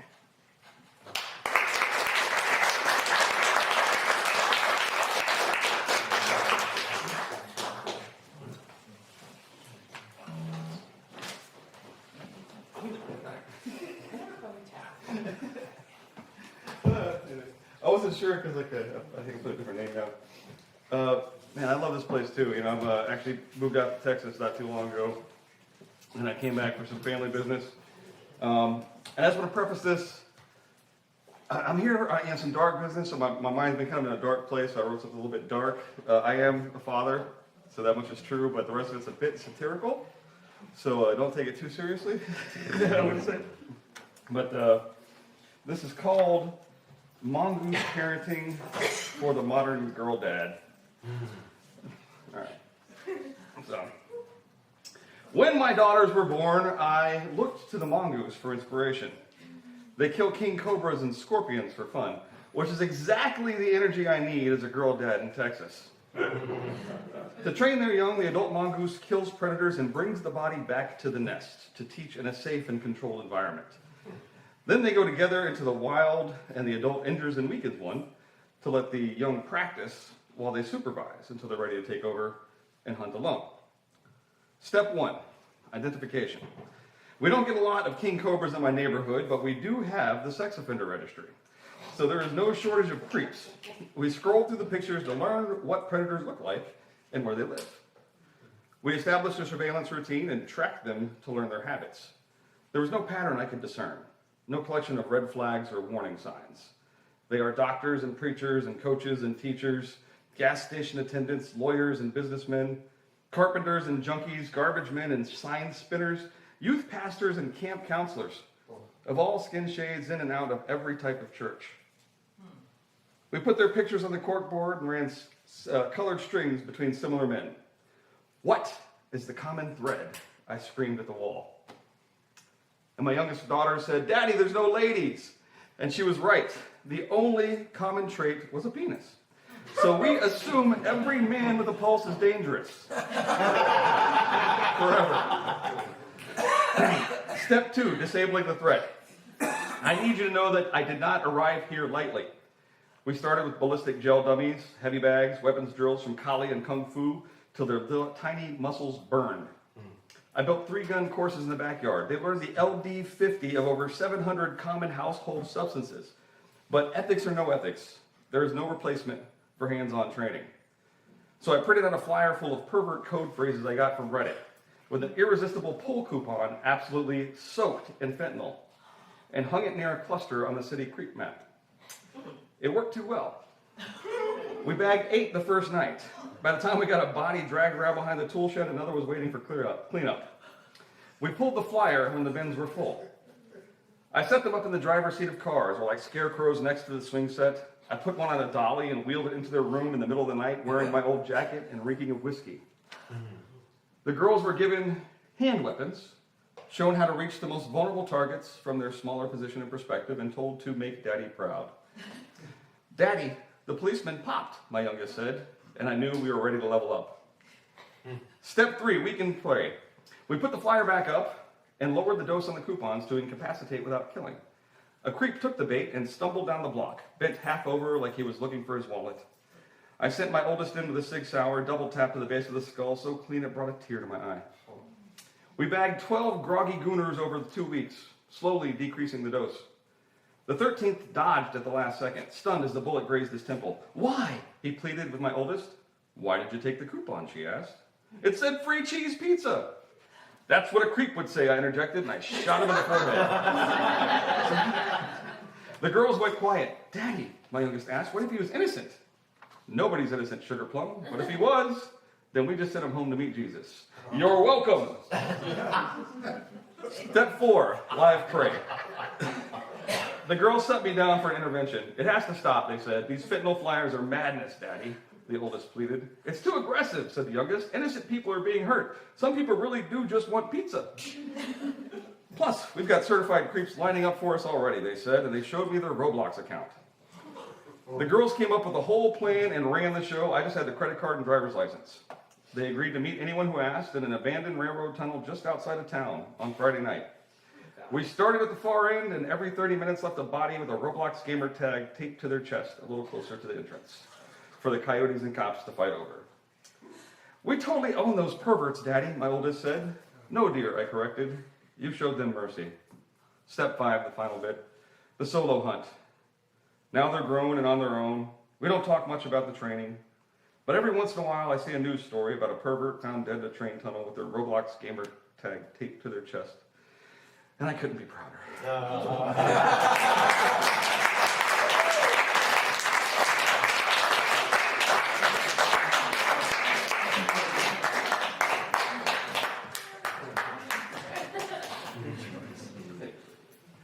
Good evening. Let's go up for Simran one more time. That was amazing. Yeah. So, I'd like to perform a piece that I'd like to dedicate to Simran. And the reason that I'd like to dedicate it to Simran is because if it wasn't for Simran, I wouldn't have written it. So, last August, I went to Singapore, and one of my reading materials on the plane ride, which did not last the entire plane ride, unfortunately, was Simran's book, and it was amazing. If you haven't bought it, go find it. It's $10, but it's worth way more than that, honestly. So, anyway, something happened while I was there. Their book primed me in a way to respond to that thing. So this is what I wrote. Before I get into it, fun fact. It's only semi-related. So, in the state of Florida, June is technically not Pride Month. It's actually like later in the year. And I have friends in Seattle. I had this conversation recently, probably like a week or two ago, and they're like, "Oh, Florida sucks, blah blah blah blah blah." Like, they can't do anything like everything else. And I was like, no, you don't understand though. You don't understand. We get 2, because everyone still celebrates June. But we celebrate the other one too, so we have 2, so... Anyway, if you've heard this one before, I don't think I've read it here, but pretend that I haven't, if I have. It's called From the Other Side of the Chemtrail. Traveling to the other side of the earth feels like temporarily exiting your timeline. 24 hours of continuous sleepless flights overcoming the speed of light to break through the time barrier right into an interim pocket dimension. I usually ate breakfast in the hotel lounge with a view of the Orchard Road skyline and a television news transmission. One morning during the international segment, I recognized familiar footage on the screen of South Orange Avenue and West Esther Street as the Asian news anchor reported, a crosswalk memorial to one of the largest mass shootings in the United States was removed overnight in Orlando, Florida. This was done as part of the state's current governor's anti-liberal policy. There was no head-to-head panel debate, no hot take cooled in an echo chamber, no time even for the viewer to form an opinion. There was only reality interpreted and offered as presented before continuing on to the next story. I considered how the difference between Singapore and Orlando meant my morning news was still a developing story at home, so I kept tracking on my phone the community resolve to restore and preserve the memorial by coloring in the crosswalk with chalk in the face of attempts to blot out the nickname from our own state and peak Floridian daily afternoon rainy season. A statement was made without an ounce of self-awareness. We will not allow our state roads to be commandeered for political purposes. And the next day, Mother Nature was caught in the act as an accessory to chalking, charged with tagging the airspace above Pulse with rainbows in spite, protest, and solidarity. Thank you.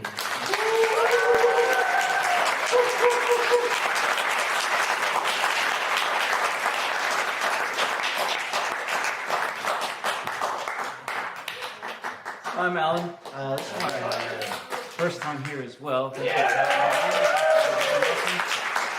If we go into an open mic, I would be thinking the whole time I don't have to follow that, but here we are. Everyone's been great. I just wanted to work on 2 monologues here. The first one is from Angels in America, Tony Kushner, and the second one is Julius Caesar by Shakespeare.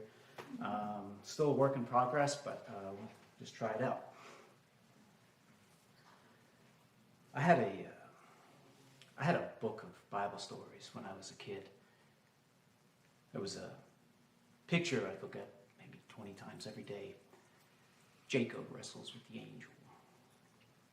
I don't really remember the story or why the wrestling, just the picture. Jacob was young and very strong, and the angel was a beautiful man. Golden hair, wings, of course. I still dream about it. Many nights. It's me in that struggle. Fierce and unfair. The angel is not human, and it holds nothing back, so how can any one human win? What kind of a fight is that? It's not just.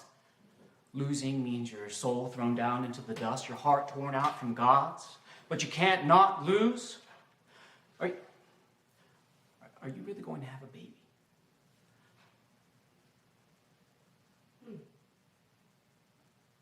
I'm not going to leave you, Harper.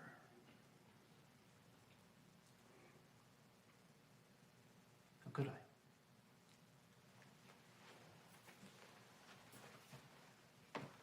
Why, man, he doth bestride the narrow world like a colossus, and we petty men walk under his huge legs and peep about to find ourselves dishonorable graves.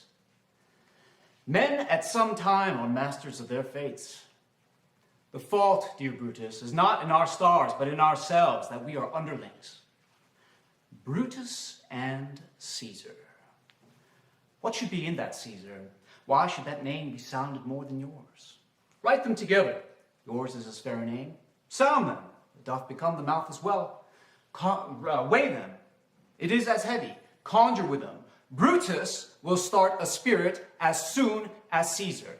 Now in the names of all the gods at once, upon what meat doth this our Caesar feed, that he is grown so great? Age, thou art shamed. Rome, thou hast lost the breed of noble bloods. When went there by an age since the great flood, but it was famed with more than with one man? When could they say, till now, that talked of Rome, that her wide walks encompassed but one man? Thank you.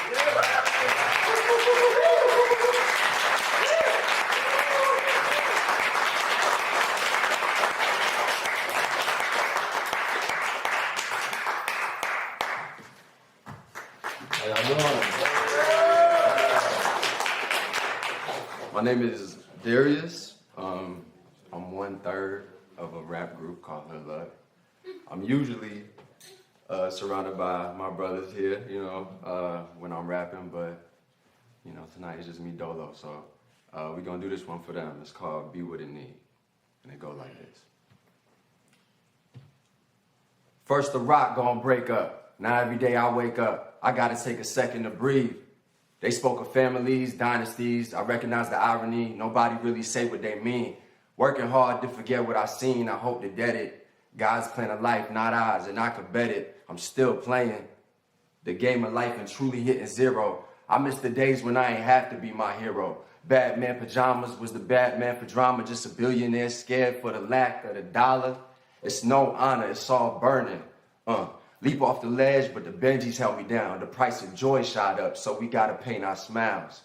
Yeah, I'm homemade, I made it out. And then I made it back home. I thought I told you that I never leave my own. My word kept, I'm so selfish. Everybody love the sunshine until they pretty face start melting and wings stop flapping. The game been fucked up, the D's been trapping. Rappers been singing in the courtroom, packed in. Yeah. If the bird's off key, they can't return to the rapping. Any rhymes for the page. You could peep the news flash out here, it's still a cage. It's suffocating, we just haunted by the greed. They living while we bleed, even God wishing us Godspeed. I listen close to the voice in my ear, fighting fear, saying everything gonna be what it need. I said everything gonna be what it need. I woke up to a nightmare, they calling it a dream. Thank you.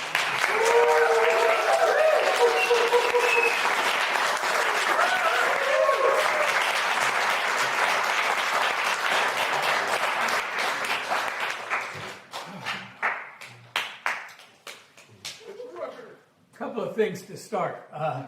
First, I was born in 1941, so Saran, I am 85.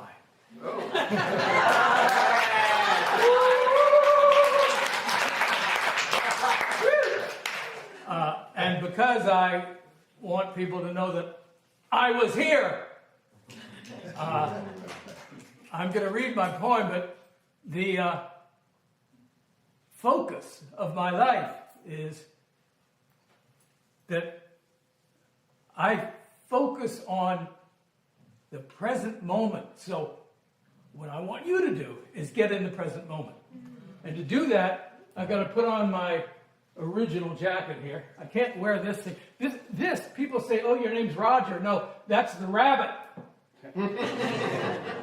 I bought this from a rabbit. I'm not Roger. I'm Professor Confidence.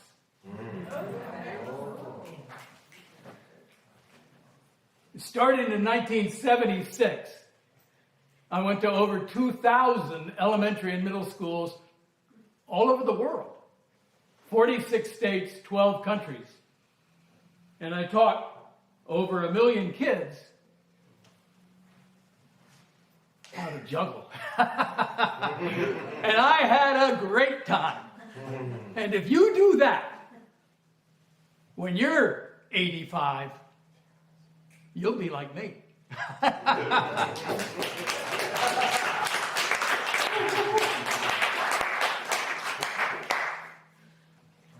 So my theme for life is live, love, laugh, learn, and leave a lasting legacy.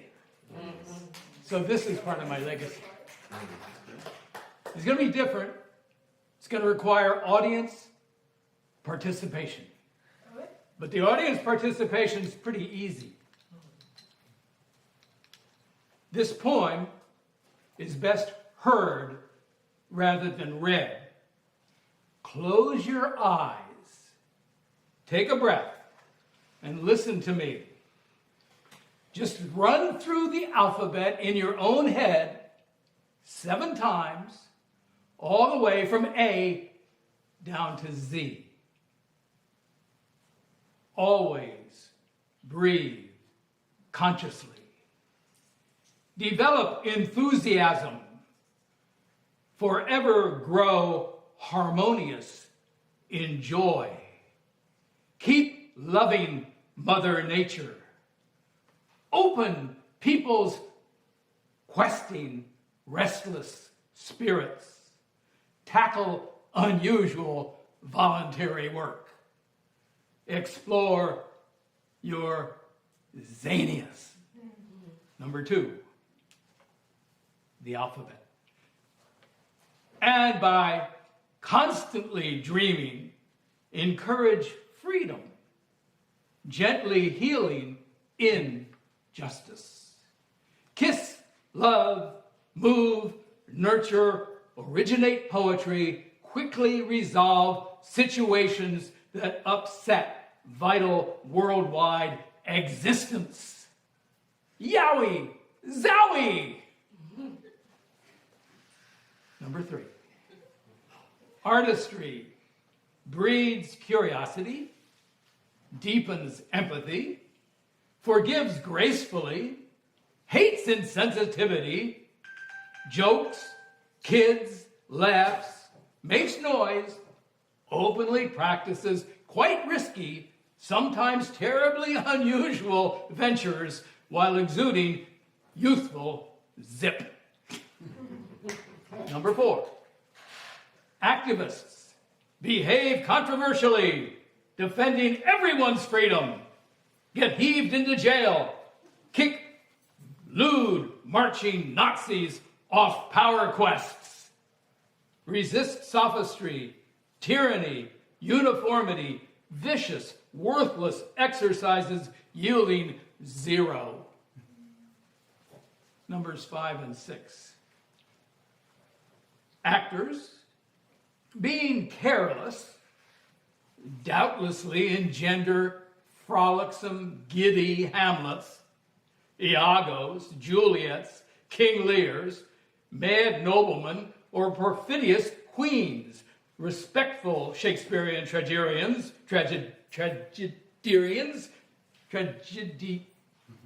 you know what I mean. Understand violence, wickedness, excessive yearning, zealously abusive behavior, cherishing devilish extremes, from greedy harlots, insolent jerks, kept ladies, malevolent nihilistic orators, petty quacks, rambunctious soldiers, to unflinching victors who expunge yammering zealots. Number 7.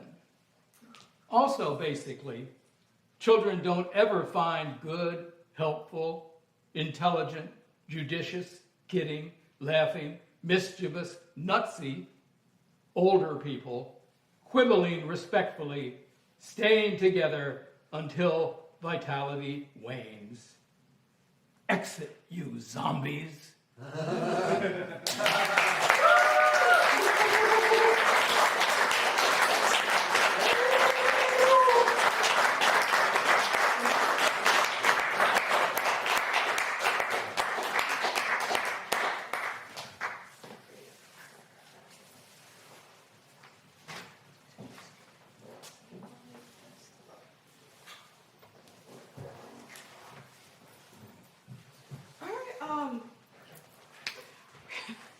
This has been a crazy night.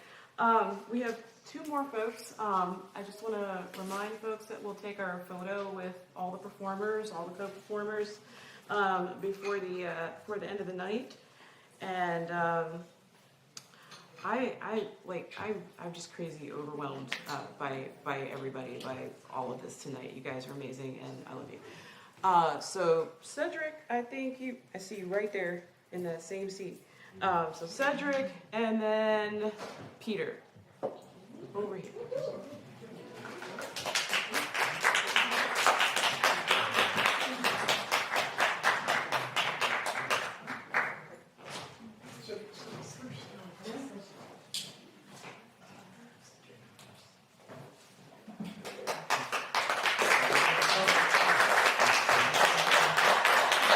How y'all doing?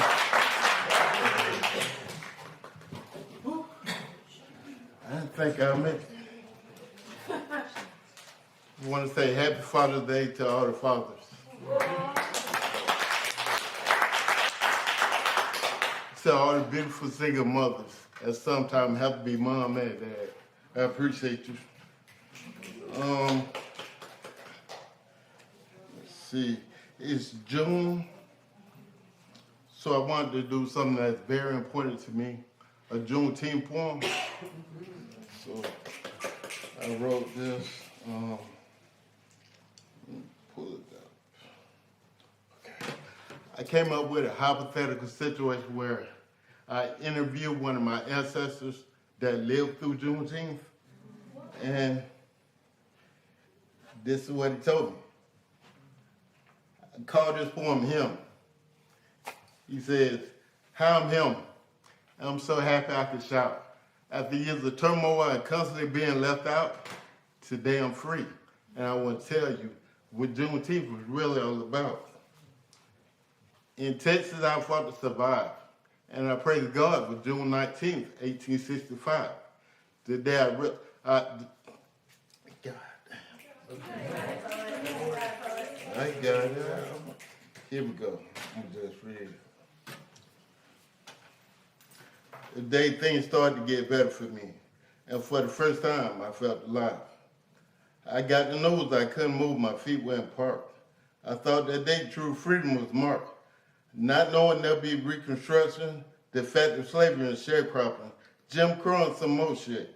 But hey, it was a momentous start. Thanks to Abe Lincoln, I would be free. For his moral compass, he was a great man indeed. But like any movie, you had the evil antagonists, the southern states that wanted to secede. The South had started to create turbulent weather. Independent country they wanted to sever. But old Abe wasn't with it. His number one objective was to keep the country together. How do you do that? Cream. Cash rules everything around me. Just like that, sweet and savory. So he sought to abolish the main source of income, the horrible institution of slavery. Freedom is just that, free. We shouldn't have to pay. No one should own another in any kind of way. But the South rebelled, led by Jefferson Davis, Andrew Jackson, and a bunch of others that have statues today. Though freedom seems so far, it's daily we pray to God and we're starting to start. Because the Lincoln's will to keep one union, America fought a deadly civil war. Abolishment was only an idea, a threat to make the South draw. Many lives were lost. It was quite raw. Then 3 years into the war, January 1, 1863, Lincoln signed the Emancipation into law. But God damn it, son of a bitch, I lost the chunk from my hole. My granddaddy died in 1864, God rest his soul. He was free but didn't know it. Because in Texas, we were still under Confederate control. If we had known the time, my parents and two brothers might have not died. And many others that were lynched probably would have survived. But we didn't get the fucking word we were free until June 19, 1865. In those 2 fucking years, many hung from a tree, being raped and burnt alive, all while they were free. I thank God for June 19th, 1865. That day means so fucking much to me. I was like, finally.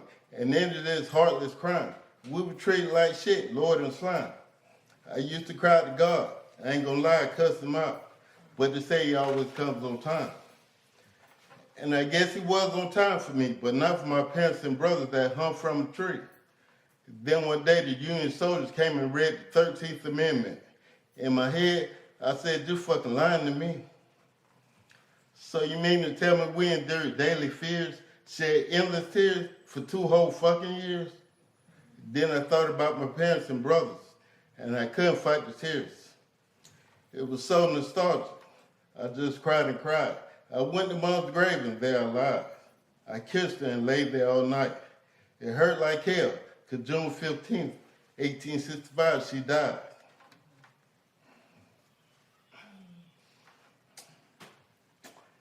June 19th, 1865. The day people free, 2 years earlier, was set free.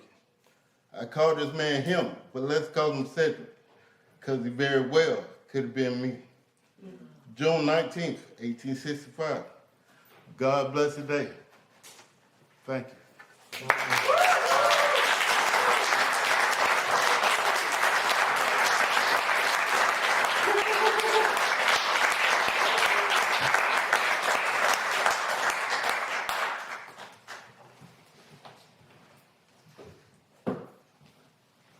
Well, thanks for staying. I'm Peter Gordon. I'm going to read just one poem, but first, just like everybody else, Simran, I have to thank you for the evening and for the inspiration you gave me. I've learned so much from you, and I wish you all the best. And I also learned from everybody here where I can be myself, and that's really cool to be able to do. So, this year my oldest son turns 40, and that makes him now finally older than me. I was thinking about that, what happened 4 years ago, so I wrote this poem called Milestone. My oldest son turns 40 this year, an age I expected but couldn't imagine when we brought him home October 1986 from New York Hospital. Pieces of fresh-painted second-hand crib scattered in each room of our Greenpoint Railroad flat, all we could afford in those days before Brooklyn became hip. Wife went into premature labor the day I scheduled for crib assembly. Baby slept in our backup plan, under the bed file box, swaddled in blankets trimmed with blue, like Moses floating down the Nile to Pharaoh's family. Boy slept like the baby he was through the World Series. Even Game 6, when the Mets came back from 2 down in the bottom of the 10th, when the ball went through Buckner's legs and Knight ran home. Neighbors pounded on walls. People screamed in streets as they poured out of bars. Baby boy slept serenely. I'll always remember that night. And my boy's age helps me remember it's 40 years since our Mets last won the World Series. Something else I couldn't imagine during that first month of my boy's life. Eventually, I assembled the crib. Boy became man and Mets fan. Learned how things we love break our hearts. Fandom and pain pass from fathers to sons, a burden and a bind.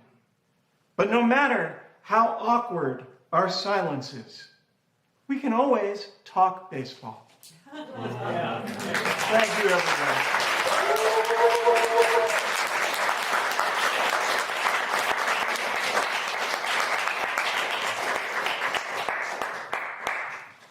Funny enough, I turned 40 last month, and these hot flashes aren't it. And I remember watching my father cry during the Norv Turner days all the time when the Commanders were playing. So, you know, I just don't like any team. I chose not to take that on. This has been an absolutely overwhelming night. We are so over time. Thank you guys for sticking it out for 2 hours with me. I'm like actually like kind of at a loss for words. I know that doesn't happen a lot when I get up here. Like I usually have something witty that I make up to say and I can't do it. I'm just really proud of you guys. Simran gave an amazing show. That was a treat for everybody who's been here, whether you're a regular or a first timer. And I love the number of people that showed up for you. A lot of the regular participants and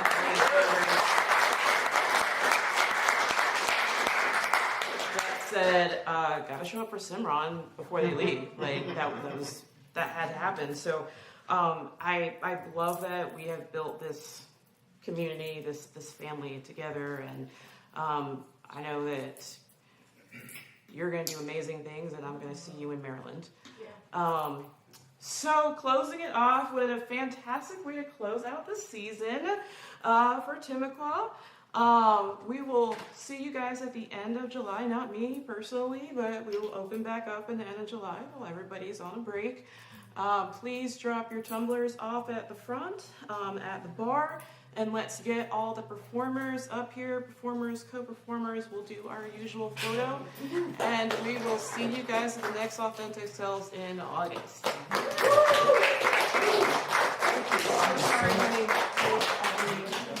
Thank you. Send me an email and I can send you a link for how to sign up for the Finding Out Authentic Selves page. You can sign up ahead of time. We usually close it on Saturday by like 5, just because I get so many people. And I can't have everybody. Now you can ask me any questions.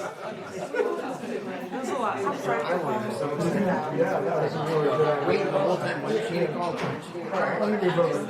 Okay. All right, y'all. You know the drill. Tighten up. Tighten up. Act like you like each other.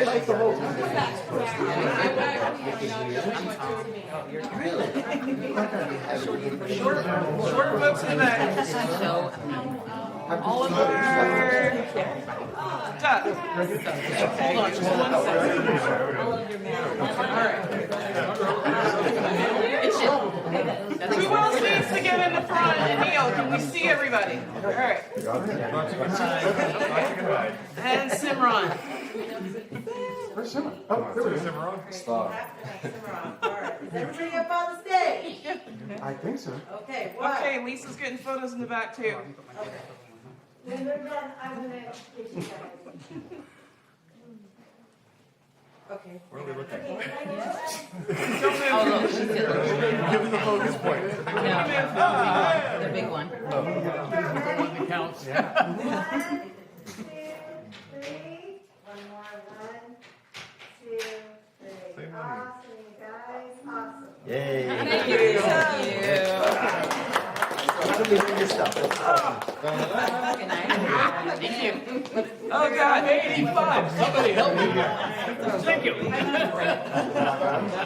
If you have it online.